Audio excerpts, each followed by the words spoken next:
Chance Dorland, and this is In-Depth, an interview program from expressnews.com with in-depth reporting and other resources for stories affecting San Antonio and Bexar County. In Texas, an estimated 79,000 youth at any one time are being exploited for sex, and many are never rescued because so few cry out to police or other authorities for help. The new Express News series, Sold for Sex, chronicles the lives of sex trafficking victims and examines what Texas law enforcement and service providers can do to help them. San Antonio Express News General Assignment reporter Melissa Fletcher Stoeltje joins me now to discuss some of the details contained in this new series. So, Melissa, thank you for joining me today. First time on the In-Depth podcast. Obviously, this is a very important topic. It's also a very detailed one. So let's start with the basics. How did this new series get the green light for publication? Well, thanks, Chance, for having me. So earlier this year, Express News photographer Bob Owen approached me about doing a story on sex trafficking. He had talked to a source of his in Laredo, and at first we thought this was going to be a story about young girls and women being brought over the border from other countries to be trafficked for sex in the U.S.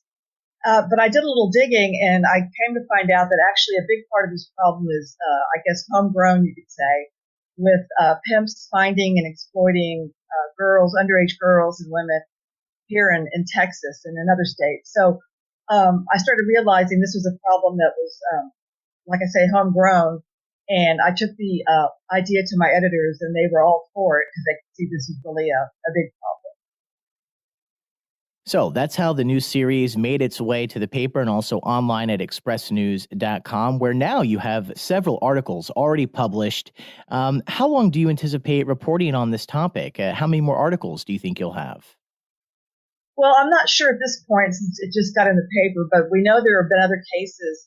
There was just a recent court case with a guy that was trafficking girls that he recruited from college and other places. So I may delve into that at some point. And I want to make the point that sex trafficking across international lines is still a big issue. I'm not saying that doesn't happen.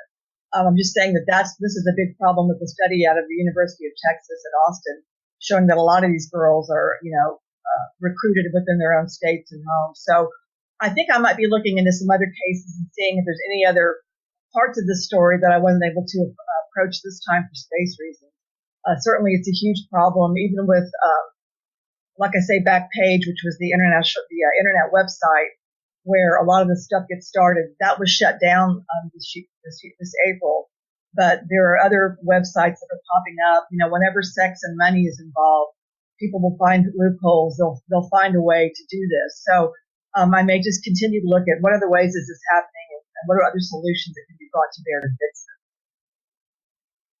So let's now take some time to get to the articles you've already released as of the recording of today's episode. Tell me about Isaac Lynn Williams and a 16-year-old girl you refer to as Amber. Yes, well, we used her Backpage name that Isaac gave her because she was an underage girl when this happened, a victim of a sex crime. So, of course, we shielded her privacy. She also didn't want to be interviewed or named or photographed in the story, so we wanted to abide by her wishes. I came across Isaac Williams after talking to a local assistant district attorney, David Lunan, with the sex crimes office in the district attorney's office. And he told me, this is a story you've got to look into. And so I found the court transcript and started reading it. And Isaac was a grown man in his 20s living in Killeen. When he came across Amber, she was in middle school. She walked in front of his apartment complex every day, and that's when he first sort of set eyes on her. He had a sort of peripatetic career before this. He had, worked mostly sort of call center type jobs, worked in Afghanistan for a while with a contractor. But when he came back in Killeen, he was sort of casting about ways to make money. He had been laid off at a propane job in, Illinois. And so he had a girlfriend named Debbie Cooper, who he was also pimping on Backpage before he ever met Amber. But he was just one of these guys looking for a way to make money without having to, work a real job. And he saw Amber, he thought she was cute. And they started up a Facebook correspondence where they started, he was showing that he was interested in her life. Amber had a very hard life before this. She had been living in poverty with her single mother who struggled, at low wage jobs. And she had a criminal background, just sort of low level crimes like breaking into cars, stealing, running away from home. A lot of these young girls who get caught up in sex trafficking are often chronic runaways. They may be fleeing abusive homes, neglectful or abusive foster care placements.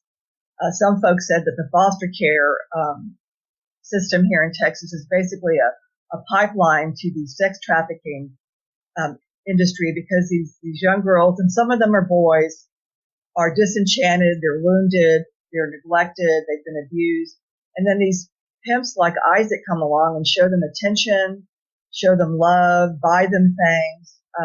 That's kind of how they reel them into their web, I guess. And so Isaac started doing that first over Facebook, and then he also ran into her at a hair supply store there in Killeen, where she and Debbie kind of struck up a friendship. And so this Facebook wooing went on for months and months. And finally she confided to Isaac one day that she'd run away from home again. And that's when he said, hey, meet me at this park, a public park. And so she showed up there one day, and he drove in his black Cadillac with chrome wheels, and basically sweet talked her in the front seat of his car, saying, I can buy you things, I can take care of you, I can bring you excitement. And she was just, bowled over. She was a 16-year-old girl who was lonely and depressed. And they had sex in the backseat of his car. And that's when he said, look, you're going to work for me now. You're going to be an escort. She didn't really understand what that entailed. But he told her we're going to make a lot of money together. And that's how the whole thing started. And from that moment to, we'll eventually get to his arrest and conviction, that relationship changed quite a lot. Yes, over the 8 months that she was with him, she was basically sort of his emotional slave. A lot of these pimps have really pretty in-depth understanding of human psychology. They know how to use things like fear, intimidation, or threats of violence. Once he sort of reeled her in, she basically, he was her shelter, her food, everything she needed to survive, he gave her. But this all came at a pretty high cost. As the story explains, over time, actually that first day that they met, he took her and Debbie to Walmart and bought all this sort of racy negligees, underwear, bikinis, took pictures of them together and alone and put them up on Facebook. And then over time, or actually rather quickly, he was selling her 10 to 15 times a day. And she came to feel trapped. She couldn't really go back to her mother. She was having sex with strange men. Over time, the experts say these young girls and women develop a kind of Stockholm syndrome where, they view themselves as being in love with their pimps, with their captors. And then they also feel a whole lot of shame, like they know what they're doing is wrong, but they're basically, dependent on their pimps for everything. And it just becomes sort of a vicious cycle. They don't know how to get out. They feel full of shame. They're afraid to leave. They hate staying, but they really can't see any other way over time. They become really emotionally enthralled to these guys who know exactly how to, keep them under their direction. So Isaac Lynn Williams, now in jail, brought down by police through a sting operation. How were they able to build up a case against him? So I guess back in 2014 or so, some of these detectives, I believe they were DPS detectives, started a special unit looking for underage girls that their pictures may have shown up on Backpage.com or some of these other sites where these sort of anonymous ads were posted. And a couple of detectives took an interest. They saw Amber's picture and knew that she'd been in the child welfare system. She'd been in foster care for a time.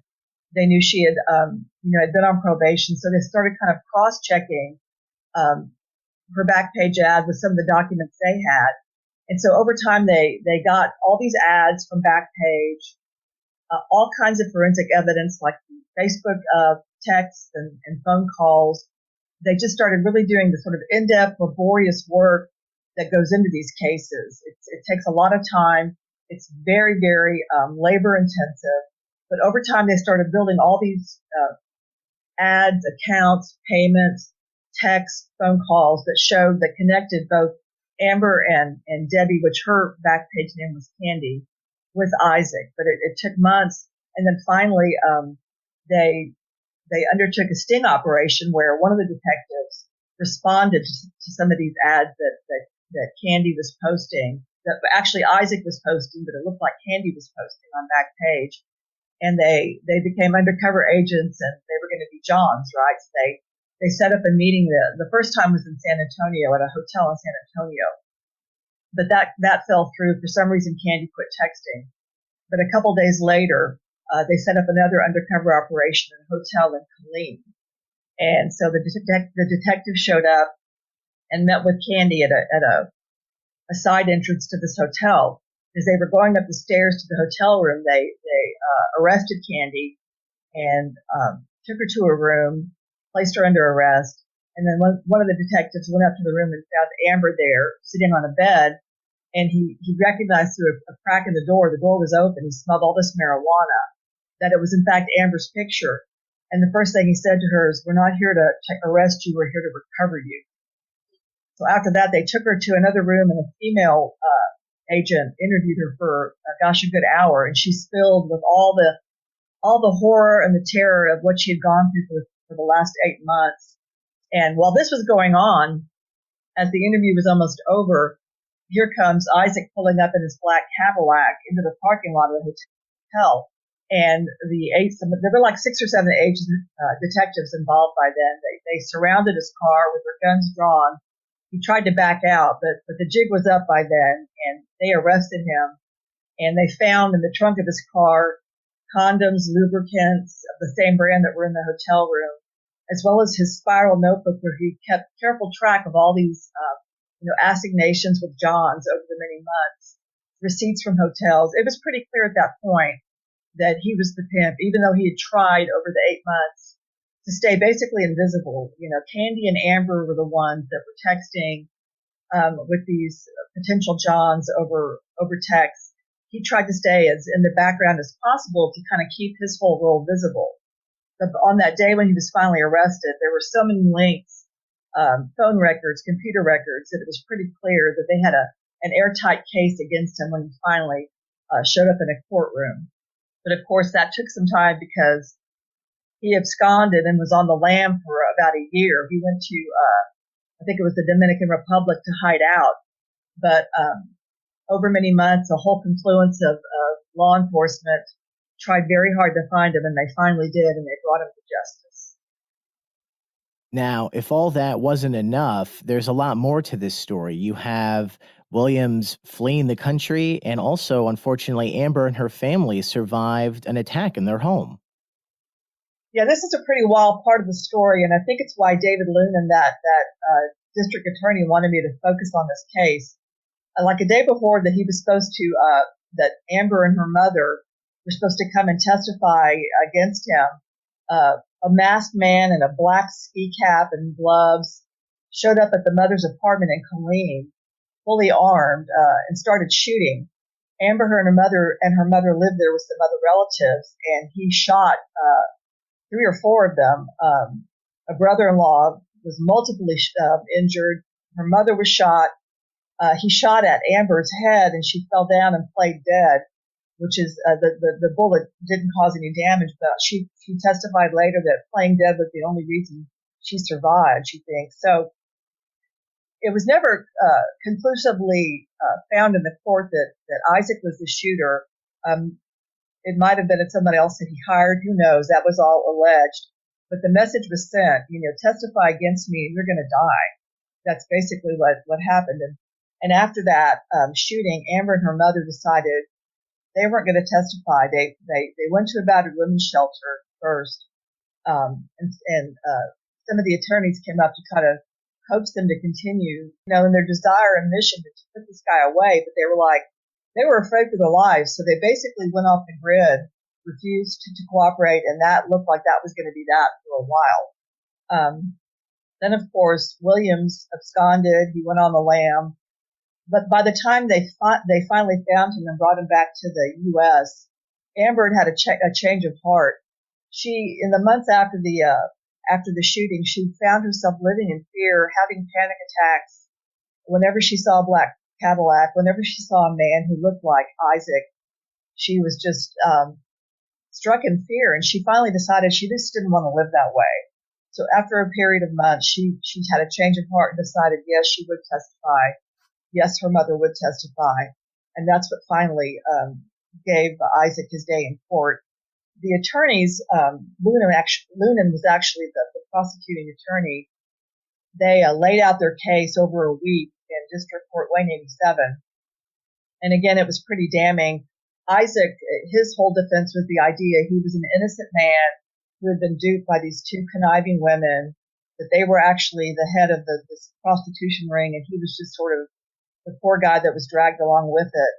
But, of course, in the case, there was all this evidence, all these documents linking him, showing him to be the ringleader. Lunan asked the jury to give him 40 years, and they came back with 50, 10 extra years. He's appealed the case. Williams has. Basically, to do the story, since I couldn't interview Amber or Isaac, I tried to interview him in jail, but he refused. It never talked about in the transcript, why he went to the Dominican Republic. Did he have friends there or family? But he was there for a good long time. I also couldn't find out. I tried to see, when they first arrested him, they didn't confiscate his passport. The second time when they extradited him, of course they did. But we never could find out, did he have hundreds of thousands of dollars saved up from his pimping to do this? They never could find the money. They never could seize the money. So I assume he lived on that when he was, on the lam for a year. But that's where they found him. And it was really just kudos to the various law enforcement agencies that never gave up on finding him. I mean, they could have just written him off, but they never gave up, and they did find their guy. And once they brought him back, they put him on a huge bond, and they confiscated his passport, and that's how he was finally brought to justice. So that's the story of Isaac Lynn Williams. Of course, a lot more details online at expressnews.com, and the direct link to this series is available in the description of today's episode. You've talked about Backpage, the website, how that was involved in this case. And in this story, you wrote that sex traffickers like Williams have long preyed on vulnerable girls and women. What's changed in recent times is how the internet has amplified the sex trade. So I'd love to hear your thoughts on how it has changed with the movement of technology, the way that it has gone. Yeah, so this is a huge part of what's going on right now is these websites. Like I said, Backpage was shut down last April with the Texas Attorney General working with other states' law enforcement. But, other websites have popped up. Pimps use things like Facebook to recruit and find their victims. And there's, all these other sort of anonymous ads, websites have popped up. And I think the big difference now compared to in years before this technology is, in the past, Johns have had to maybe go out to, bad parts of town, sort of red light districts in their cars, to find and hire these young women and girls for sex. Now it's over the internet. It's all anonymous. All they have to do is respond to an ad, get an address or provide their address. And it's all so anonymous, all cash based. So there's very little risk. It's basically like ordering stuff off of Amazon.com. Really, you've got a computer, you can just do this, and there's very little personal risk for the Johns.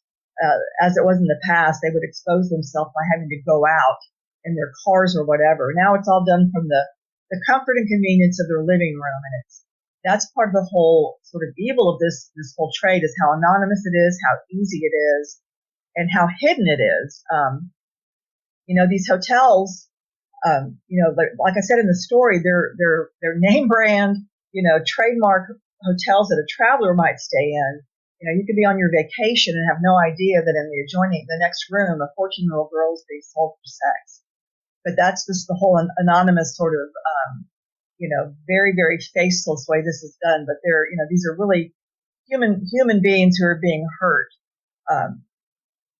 in the face of all this anonymity. These girls have real lives and they have real pain and real scars. In that same story about Williams, you also wrote that until fairly recently, underage youth caught up in sex trafficking were considered prostitutes. But now, laws in Texas cast them in a new light as victims needing help, not prosecution. I'd like to hear more about that change. And is that how Amber was considered in her case? Yes, definitely. So the way the law is written now, if you're 17 or under and you are, what the old word prostituting, now sex trafficking, because you're a child, you cannot consent to have your body sold for sex, even if you seem to be complicit, seem to be going along with it. The law now, starting back in 2011 and even a little earlier, the law and experts that work in this field realize that a child's brain, a young teen's brain, doesn't have the executive decision-making ability that an adult does. So if you're 17 and under and, you're caught up in sex trafficking, you are viewed now as a victim, not a prostitute, and you need help. You don't need prosecution and jail time. Now, if you're 18 and above, and it can be shown that you were prostituting your body because of force, fraud, or coercion by a pimp, you are also viewed as a victim needing help. So the law's changed a lot to realize that young girls cannot be complicit in their own prostitution, and adult women cannot if they're being if force, fraud, or coercion is being used. So I think there's just been a real evolution, a real change in the mindset among law enforcement and among the folks that work in this field that realize that young girls and women that are caught up in this need help. And so locally in San Antonio, we've had a task force against human trafficking for many years. Not that long ago, a sex trafficking component was added, and all these services have been created, like Centro Seguro, which is a 24-hour drop-in center that is operated by Roy Moss Youth Alternatives. Nowadays, police can actually bring young girls that are runaways, that look like they've been caught up in sex trafficking, straight there, so they can start getting the services they need versus putting them in the juvenile justice system. People are really trying to avoid that now because then they're caught up in the whole criminal justice system when really what they need is help. They need counseling. They need to be reunited with their families or put in a safe place if that's not possible. There's all kinds of mentoring programs. There's, advocacy programs. A lot of money has come down from the state. Governor Greg Abbott's really made this a focus. So is Ken Paxton, the Attorney General. There's been, sex trafficking units created, grants created. So there's money flowing now to nonprofits, to the juvenile justice system, the Bexar County Juvenile Probation System. They've created a special probation unit that deals specifically with these minors who've been trafficked. So it's really just a real evolution in thinking about how we can help these girls to where they don't go on to adulthoods where they're caught up in sex work, where they can find a way to heal and start new lives because they've been greatly injured by this. At the same time, as I started off today's episode noting, an estimated 79,000 youth at any one time are being exploited for sex in Texas. So are there other areas that critics are pointing to that they say need improvement, or is it just some of the things that you mentioned and authorities just need to do more of that? Right. So I think everybody agrees more needs to be done. I think the figure in my story is some $16 million has been allocated in Texas to address underage sex trafficking.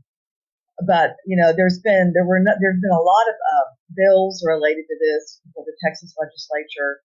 A lot of them have died in committee. We often talk a great line in Texas about wanting to help our youth, particularly our disadvantaged youth, have better lives, but oftentimes lawmakers will let bills die. They won't allocate the kind of money that would really, we need to stop this problem before it starts. We need to help the kids that are in foster care, that aren't getting the help they need, that are abused, that are neglected. We need to give lots more money to law enforcement. Like I said, these are highly labor-intensive cases to crack. The head of SVU in San Antonio said he needs 50 more detectives, to really address this. We talk a good line, but we've got to put our money where where our mouths are. We need to pass these bills. There's going to be a flurry of sex trafficking bills in January when the legislature starts up again. We've got to pass these bills. We've got to get them out of committee. We've got to allocate more money. We need to give more money to our foster care system. In Texas, child welfare workers, case workers are still way overtaxed. We've had a big case here in the last several years. A judge in Corpus Christi said our foster care system is broken. There's been a lot of work to make that better. Caseloads are going down, but it's like throwing bricks in the Grand Canyon. We really, really have to reorient ourselves, get lawmakers to spend the kind of money that would truly start this, heal the whole system earlier, to where we're not just feeding these girls and boys into the sex trafficking machine. We've got to start earlier when these kids are children and teenagers, to give them the care and the services they need, so down the line they don't end up being vulnerable for pimps like Isaac Williams. So these siren calls that these pimps send out just fall on deaf ears because they don't need that kind of attention. They're getting that attention and love where they are. And so this new series, Sold for Sex, from the San Antonio Express News, that you're the prime mover behind, it's new. That's why we're talking about it today on the In-Depth podcast. But at the same time, it's been out for several days. What kind of reactions have you been getting, both from the journalism community and other people in your area? So, it's never as much response as you want, right? But I've gotten some really good emails, people saying that they were spellbound by the stories, that they had no idea. Well, I think a lot of people had some idea that this was going on, but I think it really put it front and center. I had a story that ran on Monday about this local nonprofit, No Strings Attached, that goes into these, so-called gentlemen's clubs, where a lot of these women, they've had some sexual abuse in their background, maybe even some sex trafficking, these dancers. So that got a lot of readership. I had a former dancer send me an email saying that, these clubs, a lot of bad stuff goes on. A lot of these women that dance there end up owing the club money. A lot of them are very wounded, before they even go down into that line of work. So I think, so far the response has been really, really good. I just feel like we need to keep this sort of these issues out in front and center and write about them more, talk about them more. But I've been very heartened by the readership response so far. And then, Melissa, before we say goodbye, I'm sure there's a lot more that could be said on this topic and a lot more reporting that's going to be happening. Once again, visit expressnews.com and look for your new series called Sold for Sex. There's a link in the description of today's episode to that online. I want to give you a chance for final thoughts before we say goodbye. Well, I think one of the biggest challenges in doing this story was, it involves underage girls and sex. And so whenever you write about that, there's all kinds of privacy issues. It's hard to find what people who are willing to talk. The story included a couple of short vignettes of some underage girls who did share their story with me. But it's taboo to talk about sex, even though we live in this highly sexualized culture. When you're talking about underage girls, underage youth and sex, it's very hard to get people to open up. I'm very thankful for, the experts and the young women who did talk to me. I was never able to interview Amber. When I first reached out to her, she, was willing to have myself and the incredible photographer Lisa Krantz, who did the photos for this story, fly to the state where she's living and talk to her. Then she changed her mind. She was just so tired of thinking about what happened to her. She'd been so traumatized. She didn't want to revisit it. And I understand that, and I had to respect that. But just so the readers will know, she's building a new life for herself in the state where she's living now. And she is moving on. She's gotten the help she's needed, and so hopefully her story will turn out different for so many of these girls. Even those that do get help, they end up going back into sex work. That's something David Lumen told me, because of the way they become addicted to drugs while they're being pimped out. Even those that get the help end up falling back into that lifestyle. So again, I guess I'll end with more money, more help, more services, more attention to this issue. And thank you, Chance, for talking to me about this.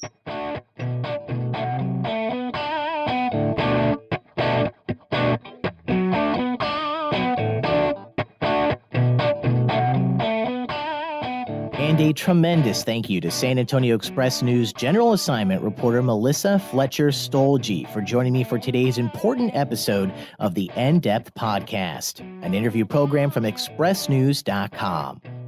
For the San Antonio Express News, I'm Chance Dorland.